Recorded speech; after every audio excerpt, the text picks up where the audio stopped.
Namibia is a predominantly arid country in southern Africa.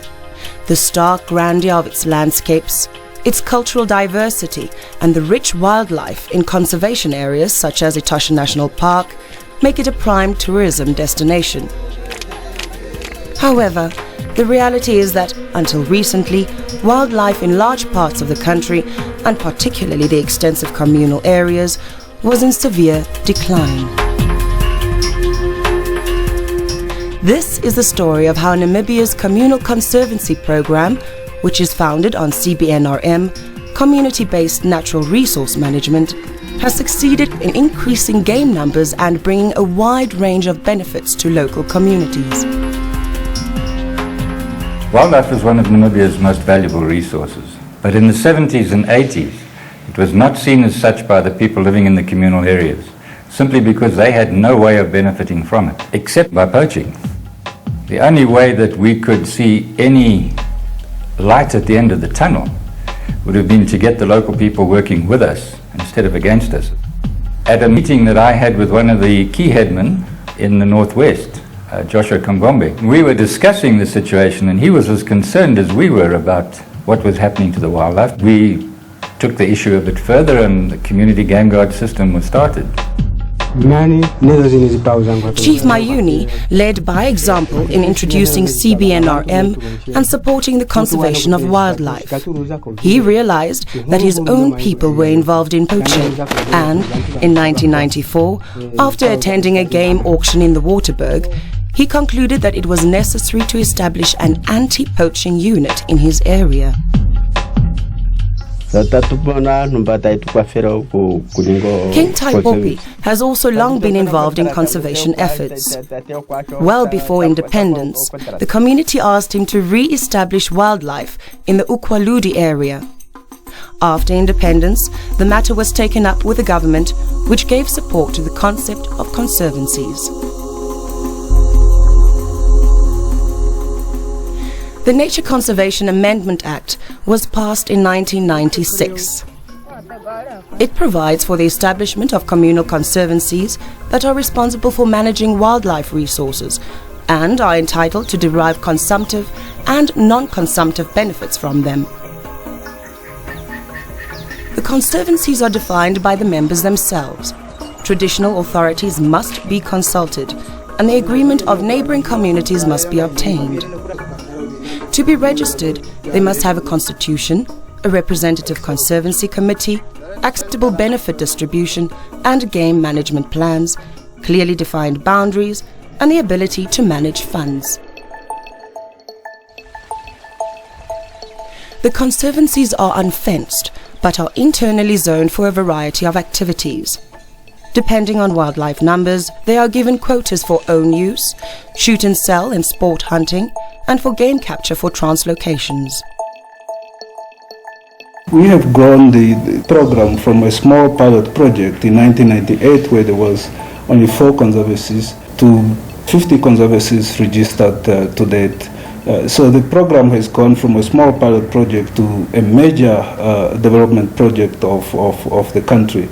And these conservancies are widely distributed in 9 of the 13 political regions.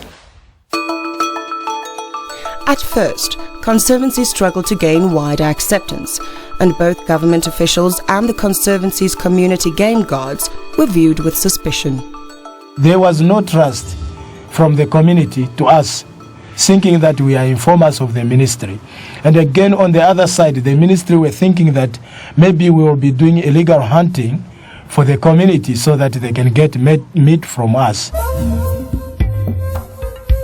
Reliable, relevant, and readily available information is key to managing wildlife and countering poaching. Initially, the absence of appropriate information and monitoring systems hampered efforts. This was addressed by the introduction of the event book system. With the event book, when we started in 1991, you could see that we were facing a problem. Why can't we develop a system that is going to bring one book together? When we compare poaching now and also in the past, there is a great difference. But in the area where there is no conservancy, poaching is still existing. The number of registered conservancies has risen to 50, with a further 30 in the process of registration. The registered conservancies cover over 118,000 square kilometers, or 14% of the country. Conservancy residents number 220,000 from 12 different ethnic groups. In February 1998, Nainai Conservancy was the first to be registered. It is home to about 2,300 Junkwa San.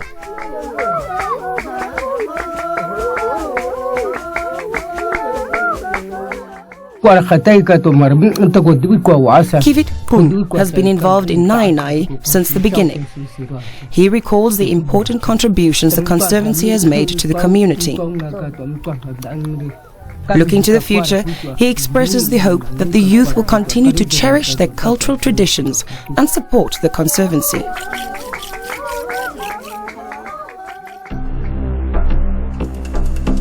Numbers of antelope and elephants have increased dramatically since local communities have been given a vested interest in them.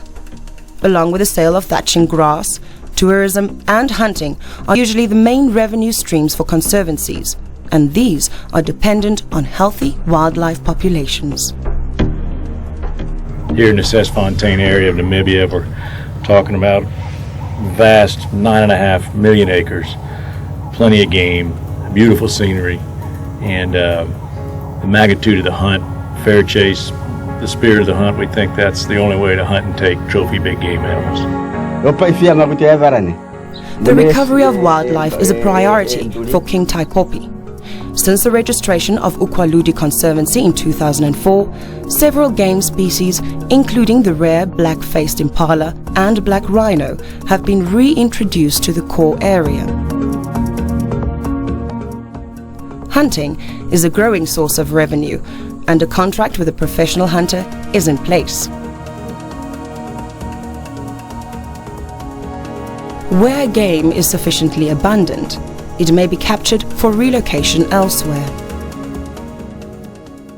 Every year we conducted a game count together with the local youth. We have to minimize the competition between wildlife and domestic stock. And we decided to capture a 2,000 springbok. In our first capture, the NGO WWF Live buy 1,000 springbok from us and put it back in conservancies in the south. Black rhino were heavily poached in the past, to the point of being threatened with extinction. Efforts to reintroduce and protect them in the Northwest Conservancies have produced the largest free-roaming population in the world. Similarly, the desert lion population in Kunene region, once almost extinct, dramatically illustrates a remarkable recovery of a large and dangerous predator when communities realize the value of these animals. In the sort of 70s, 80s, the desert population at that time we thought had been shot out because there was so much conflict between local communities and lions. In the late 90s, when we started working on them, there were very few lions. There was only about 20 or so. But their numbers started increasing dramatically from 2000 onwards because of a number of factors. Probably most importantly was some good rainfall years, an increase in wildlife populations. And then along with that, the formation of communal conservancies and more awareness towards wildlife and benefits to people. So a whole combination of things really led to the increase of the lion population to almost 100 animals today. The growth in wildlife numbers has also resulted in increased human-wildlife conflict. The Human-Animal Conflict Conservancy Self-Insurance Scheme, HACSIS, aims at reducing the losses of livestock or crops suffered by conservancy members. Johanna Rein knows about human-wildlife conflict through personal experience. She speaks of how the dogs howled when, just days before, hyena killed her nephew's donkey, of nighttime raids by elephants that flatten the banana trees, of burning rags inside old tires and rolling them downhill to scare off the marauders. But to no avail. It's happened before. It'll happen again. The access program, it started in 2003. If a cow has been killed by a lion or a hyena, IRDNC is going to pay 50%, the Conservancy is going to pay 50%. The self-insurance scheme is not just aimed at compensating the individual farmer for losses that he has. It's also a mechanism to get better management. Because before a claim can be made, they have to have met conditions that weren't drawn up by IRDNC or the government, but drawn up by their own leaders. You have to have used some method to try and keep elephants out of your fields. If you did not, you cannot claim. Again, it can be monitored by the people on the ground. They know whether they did or not. Elephants can devastate crops and destroy water points. An innovative method of keeping them at bay is the use of chili bombs. Tabasco chilies are dried and mixed with elephant dung and water. The mixture is then shaped and dried, and the bombs are lit when the elephants are in the vicinity, emitting an acrid smoke that elephants cannot tolerate. Sizable chili fields are cultivated to provide chilies, some of which are exported. Tourism is a major revenue stream for conservancies. Increasingly, they are offering affordable but high-quality camping facilities in magnificent surroundings, with a range of activities on offer.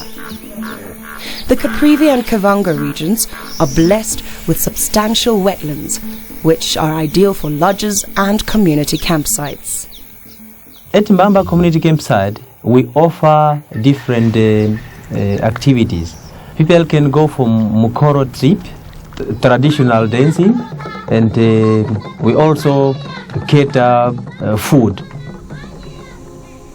Conservancies are divided into zones for differing activities, such as agriculture, livestock grazing, residential resettlement, hunting, and tourism. Prime areas may be designated as exclusive tourism zones for lodges operated as joint ventures between private sector entities and the conservancies. Securing benefits for local communities has not always been straightforward, however, as many lodges were established on the basis of informal agreements made before the conservancies were registered. When we started, lodges would see as if the conservancy is coming in just to come and take and take and take. But you have to prove to someone that you're really doing your part as well, chasing away their cattle from the lodge and really cooperating with the private investors. In the Caprivi wetland areas, lodges take full advantage of their watery surroundings. And in Kunene region, they reflect the rolling plains and vast volumes of space. There are several different joint venture arrangements between conservancies and the private sector. Some lodges are privately owned and have formal contracts or informal agreements with conservancies to pay a percentage of turnover and provide employment, training, and other benefits. Ownership of others will transfer to the hosting conservancies in time or will be renegotiated in the future. Some community campsites have entered into joint venture agreements with tourism companies and receive a fixed fee for hosting their permanent tented accommodation. One lodge is wholly owned by the Conservancy with a 10-year management contract with a private sector concern. Ownership is 100% the communities, where we are just on a contract basis. We are partners in a sense that we were working together for a 10-year period, but we don't have any ownership. It belongs totally to the community. We are training people up now to take over the positions, to start managing. So we'll see after the 5-year period how comfortable the community feels about taking over the management, or do they want us just to extend it a little bit longer. This Damaraland camp, it brings a lot of employment for all our local people in this area. We are 24 staff and each one person from each family, so that everybody in Torah Conservancy gets benefit out of the project. And 10% of what the guests are paying to stay here are going back to the local conservancy. Wilderness Safaris are running the management. The land is owned by Torah Conservancy. So after 15 years, it will go over to the local conservancy, and we might run our management ourselves. Although tourist facilities in conservancies in the north-central regions must still be developed, there is substantial potential.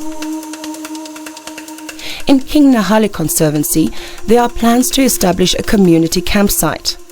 The proposed site has a dam filled by a permanent spring and overlooks the game-rich plains adjoining Etosha National Park. In Ukwaludi Conservancy, a site has been identified in the core area for the building of a lodge, and joint venture negotiations have been initiated.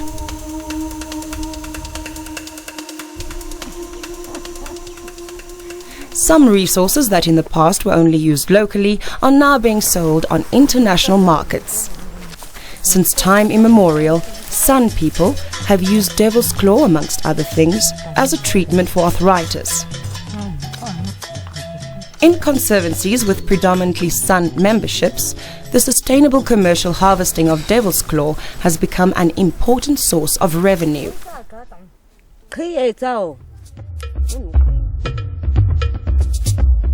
Traditionally, Himba women in Kunene region anoint themselves with a mixture of ochre and butter fat that they scent with a sweet-smelling resin of Commiphora wildii. This resin is becoming an important export, as it is sought after by leading perfume houses. It is preferable to other scent ingredients because harvesting is altogether non-invasive and sustainable, and the resource is sufficiently abundant to easily satisfy the estimated annual demand of about 20 tons. Kalahari melon seed is a local resource that is now being cultivated for export, mainly for use in the cosmetics industry. In the case of King Nahale Conservancy, it is currently the most important source of revenue.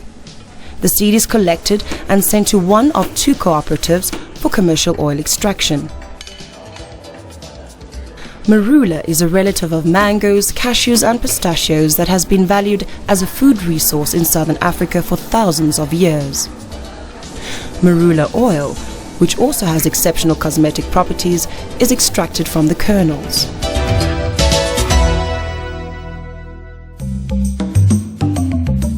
A primary aim of the Conservancy program is the diversification of livelihood options. Conservancies are in the forefront of the development of the crafts industry, which now provides direct income, particularly for women from the poorest segments of the communities. The main activity for the Community Resource Monitor was to increase and strengthen the involvement of women in the community-based natural resource management program. The good thing is that women are producing these products and they are benefiting out of their resources. That money they are earning from crafts, they will pay their school fees, they will buy their school uniform, they buy food, maybe pay clinic fees. In southern Africa, HIV is a cross-cutting issue that must be addressed in all contexts, at all levels. In our culture, when you talk of HIV and AIDS, previously it was a taboo. We're not allowed to say anything.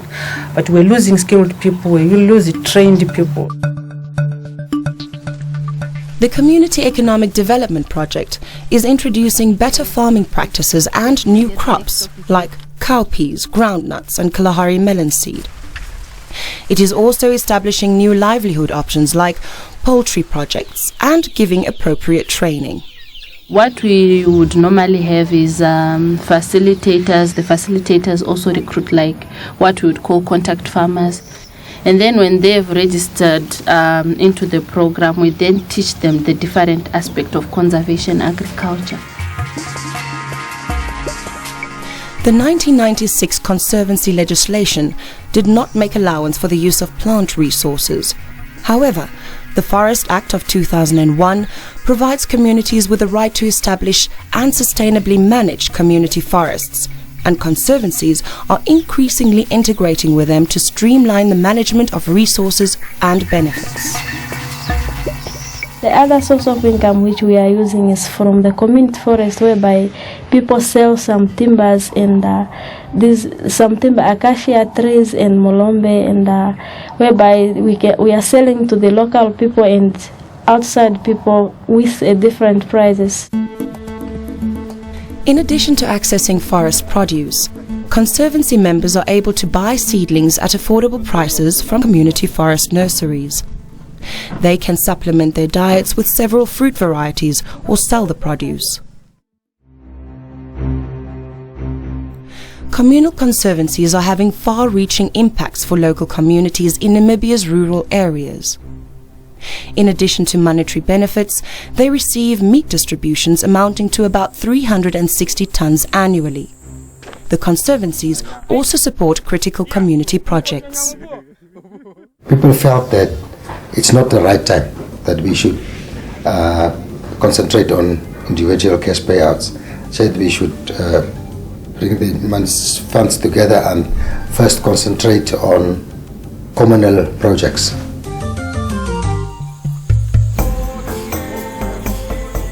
The benefits of extended cooperation are also becoming apparent. Conservancies are forming alliances, such as the Medumo North Complex in Caprivi region, where 4 conservancies now share their resources and capacity and jointly manage their affairs. Cooperation is also extending beyond regional and even international boundaries. You can see these government links within the transboundary program or within the Southern Africa. It's really working well, and it's government to government, people to people. Chief Mayuni explains that he is looking forward to CASA becoming a reality. It will require increased cooperation and should bring benefits to the community.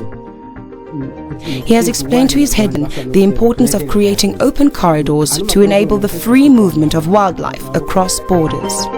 A transfrontier conservation area from the Kavanga River to the Zambezi River called CASA, now being approved by all 5 presidents, Zimbabwe, Zambia, Botswana, Angola and Namibia, will be the biggest transfrontier conservation area in the world. And there's a lot of focus on it, international donors and governments looking at this development. And again, it's occurring in an area where people have very limited resources. It can provide income for communities in marginalized communities. It can increase the area that wildlife can operate, not just in our parks, that wildlife can move across borders and still be safe within conservancy where they are protected and utilized, but conserved. If that transfrontier, the CASA transfrontier conservation area is going to work, it needs structures on the ground to make it work. And here within Namibia, conservancies provide that structure for in each of those conservancy areas. They are the building blocks that CASA will succeed on. Since 1992, Namibia's CBNRM program has received funding from US aid amounting to some $40 million, and this amount has been matched by funding from the Namibian government and other contributing funders such as WWF, World Bank ICEMA, CEDA Sweden and DFID. While much remains to be done, conservancies are already having profound impacts on Namibian society. They are directly contributing to the attainment of Millennium Development Goals relating to poverty eradication, gender equality, environmental sustainability, and the establishment of partnerships for development. They are key elements of national development plans and Vision 2030 and are now providing structures in rural areas which are essential for the practical implementation of the decentralization policy. The Conservancy is an important vehicle to realize the objectives which we have set ourselves. That is really the essence of it, the government by the people, for the people. Conservancies have created full-time employment for almost 1,000 people and part-time employment for 6,000. Direct annual benefits to communities now amount to over 40 million Namibia dollars, a figure that is set to increase as more conservancies are registered and fledgling enterprises mature. And crucially, these benefits are being derived through improved stewardship of wildlife and the environment, rather than at the expense of the community.